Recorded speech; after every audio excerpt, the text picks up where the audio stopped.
Mes chers frères et sœurs en Christ, c'est ma joie de venir vers vous, vous encourager à passer 5 minutes avec Jésus. Il y aura d'autres personnes qui vont exhorter également pendant les semaines qui suivent. Mais j'ai l'honneur de commencer en vous disant, Christ est ressuscité. Il est vraiment ressuscité.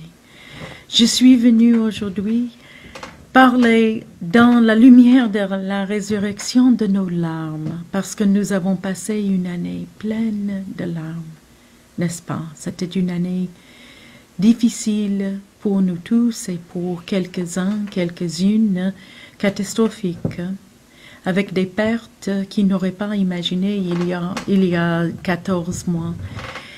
Mais quand même, nous sommes arrivés à Pâques, comme Marie au tombeau. Marie qui pleurait devant le tombeau, qui regarde à l'intérieur du tombeau premièrement, avant de pleurer, ne voit rien là-dedans.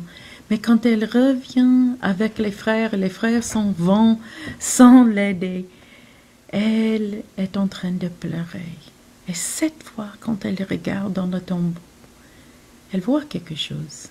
Elle voit les anges qui lui demandent « Pourquoi pleures-tu » Et elle répond en racontant sa souffrance. Puis, elle sort et elle tourne vers le jardin. Elle rencontre quelqu'un d'autre. Elle entend la même question. « Femme, pourquoi pleures-tu » Suivie par une autre question. « Qui cherches-tu » Et elle répond encore une fois avec sa souffrance en disant qu'elle n'a aucune idée où on a mis son Seigneur. Elle dit, si c'est toi qui l'as enlevé, dis-moi où tu l'as mis. Mais enfin, nous savons ce qu'elle ne savait pas. C'est ce que c'est Jésus qui l'intéresse, dans ses larmes. Et puis, elle est prête à partir même. Mais Jésus répond en simplement prononçant son nom.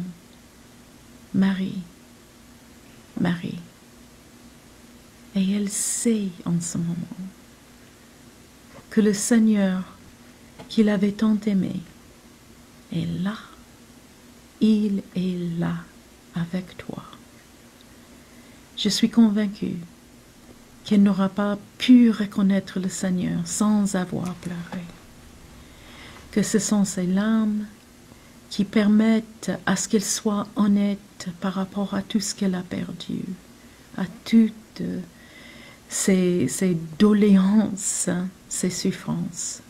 C'était cette honnêteté avec l'initiative du Seigneur de l'appeler par son nom, encore une fois, son vrai nom, Marie. Ça veut dire de le rappeler la relation qu'ils avaient ensemble, la relation qu'elle avait avec le Seigneur, de l'appeler par son prénom. Ainsi, elle sait donc, encore une fois, qu'elle est toujours avec le Seigneur. Enfin, elle veut s'accrocher à lui, mais il lui dit non. Non, tu dois enfin laisser à ce que je vienne vers toi. Tu ne peux pas saisir, mais je me donne. Je me donne.